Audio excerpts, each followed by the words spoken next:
So, the governor of Iowa, the chief executive of the Hawkeye State. Beginning with Ansel Briggs in 1846, over the decades there have been some real colorful characters added to the list. We have people like Samuel Kirkwood, Harold Hughes, and Robert Ray that I have the utmost respect towards. Some people who are just there, like Terry Branstad, who I have no strong opinions on either way, aside from, that's a big number. And then, for our purposes today, the not-so-great governors. And oh boy, despite this list being fairly short, as Iowa has more or less avoided some of the real stinkers that other states have suffered through, we have one major example. And after doing some research on him for the last couple of years, I want to make the argument that Governor William Lloyd Harding was the worst governor Iowa has ever had. Full stop.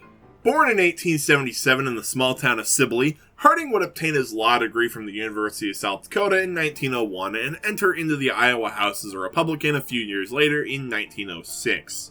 From there, Harding took a fairly basic route to the governorship, first by serving as lieutenant governor under George Clark beginning in 1913 and ultimately being elected governor himself in an absolute landslide in 1916. So entering into the role of chief executive in early 1917, Harding was faced with a tiny, itty-bitty problem.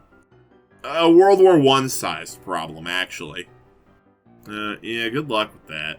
Now, for a little bit of context, in between the end of the Civil War and the beginning of World War I, Iowa welcomed large swaths of European immigrants seeking a new life, specifically German, Dutch, and Scandinavian immigrants, which alone made up around 8% of the state's total population, according to the 1910 census.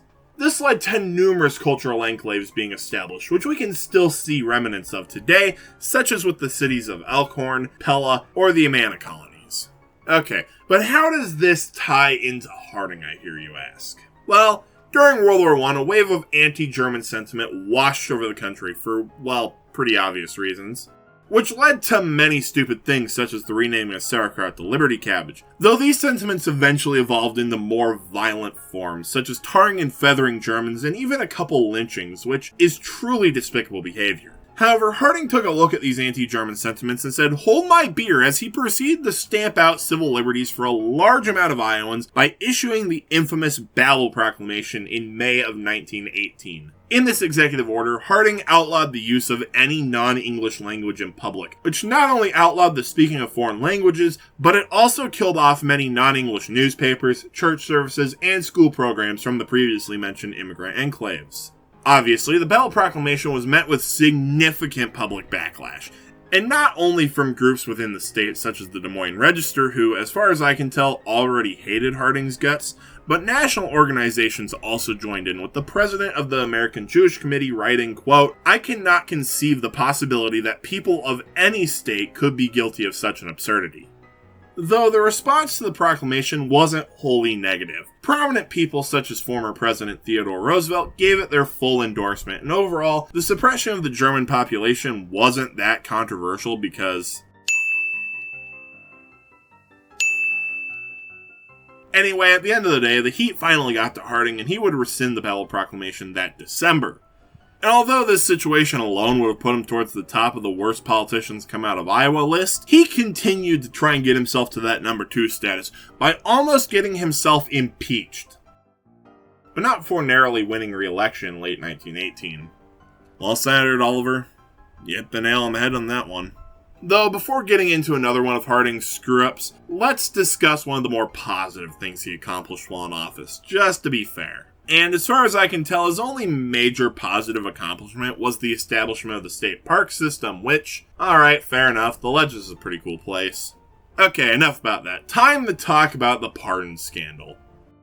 So at some point in Harding's second term, it was uncovered that a bribe had been accepted in return for the pardoning of several felons, including a convicted rapist. None of my sources say whether the bribe was accepted by Harding himself or someone in his administration, but either way, it was not a good look. Seemingly it was this scandal, as well as the continuing fallout from the Babel Proclamation, that served as the last straw, as the question of impeachment soon began being discussed in the legislature, and eventually an inquiry was initiated. The only time in Iowa history that impeaching a governor was seriously considered.